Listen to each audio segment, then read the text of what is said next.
Any other members wishing? Ed Martin, 22 Pleasant Valley Road, Whippany.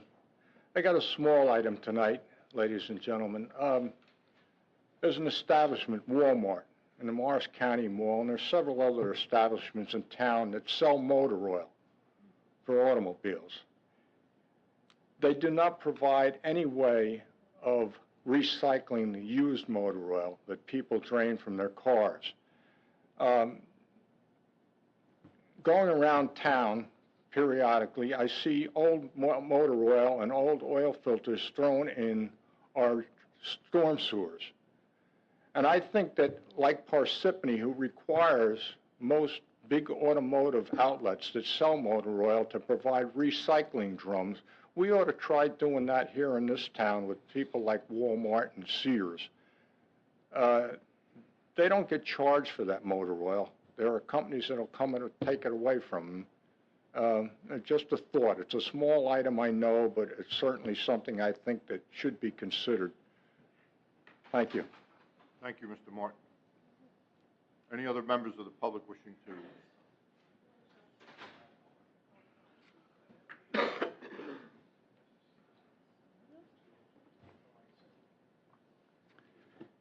My name is Don Kidu.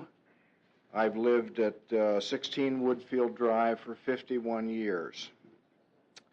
Mayor Sheridan, ladies and gentlemen of the committee, I would like you to know about the Revolutionary Times weekend that's for the Morristown vicinity coming up on April 16th to 18th.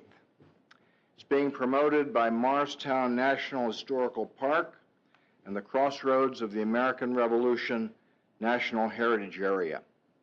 This is the second year for the public initiative, and it represents another experimental beginning of the operations of the Crossroads Heritage Area.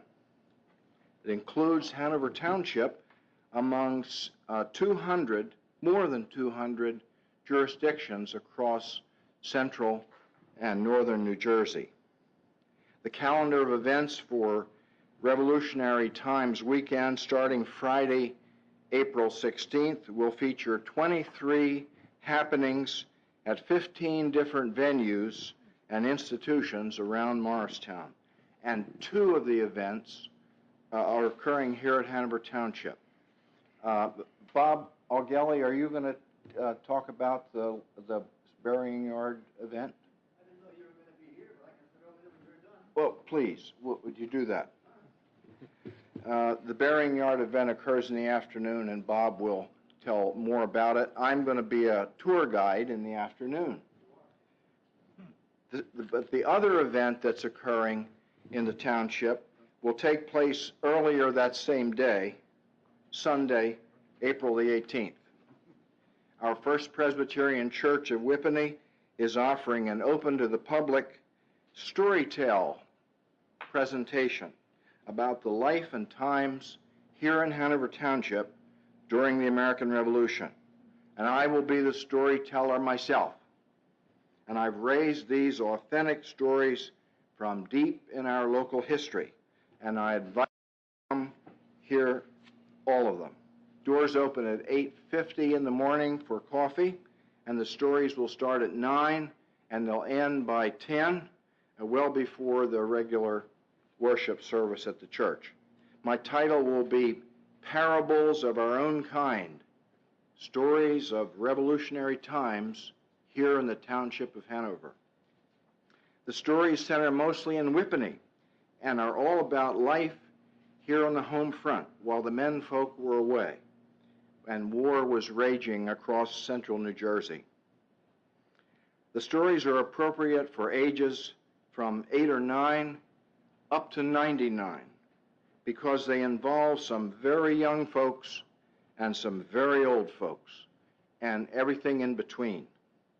One of our local boys, age 16, encounters General Washington himself at a battlefield headquarters, one-on-one. The wife of our township tax collector hides Hanover Township's treasury so the British won't find it and seize it.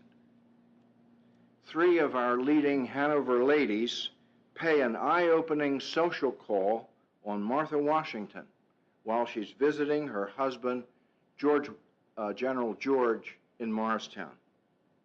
Everyone is cordially invited on Sunday, April 18th.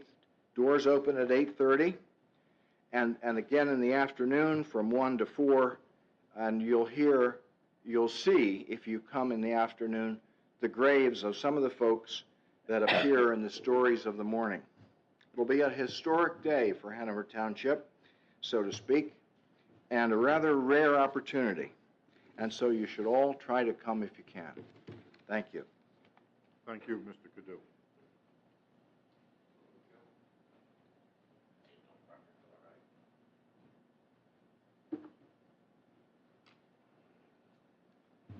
Bob Orgelli, 27 Deerfield Road.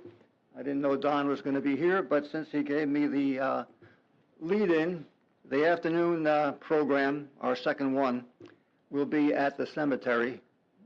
Some of you people here don't know much about our cemetery. It's the oldest cemetery in northwest New Jersey, with graves going back to 1718, which is before Don's time even. And he's been around a long time because he was chairman years before I was. And he's been working in that cemetery for years like I have been. And we have accomplished quite a bit in restoration and recording information on the people who are buried there. Don will be there that afternoon in his colonial regalia. We'll have several commission members there in period costume who will guide you around these stones, telling you the stories. It takes only 20 minutes per tour. It's not a long, drawn-out tour. There will be refreshments and all that kind of good stuff. We hope as many people in the township can come, learn more about your history, because the history of Hanover is fascinating. As many of you know, Hanover used to cover all of northwest New Jersey. And over the years, it's been whittled down until 1929, I think it was, when East Hanover broke away. So now in today's world, it seems that we're going the other way into the world of mergers instead of separations. So we're going to take you back in history that day and give you a good history of what Hanover Township was, how it came to be, and what it is up to the present time. Thank you. Thank you, Mr. Orgelli.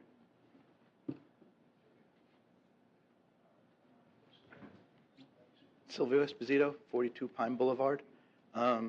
This past week, Board of Health, the Secretary and Deputy Register had to take off and she could not reschedule, and there was a need for her position.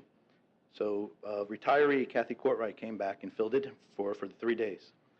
When she went to leave, I asked her to give me her time card so we could put her in the payroll for the next pay system, and she refused, saying she understood the township was in tough times and that she wanted to donate her 3 days' work to the township.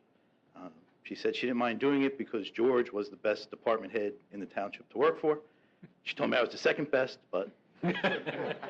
And this is actually the second time she donated her time. She did donate a day and a half to myself in the finance office last year and refused pay again. I just wanted to note that to the committee.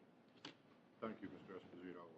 It's really Thank you, great Silvio. that we have these loyal employees that have retired and still come to serve the community. I appreciate their time that they give us, and more importantly, their expertise in the context of being able to keep the township running in a smooth transition as we go through some of these times. Any other members of the public wishing to speak? I just want to add that to thank Silvio for saying that. Kathy is a great person, but also Silvio's girlfriend has come in and worked for free doing some things. I think it was the newsletter, so Linda, whatever her name, did come in and offer her services for free to the township.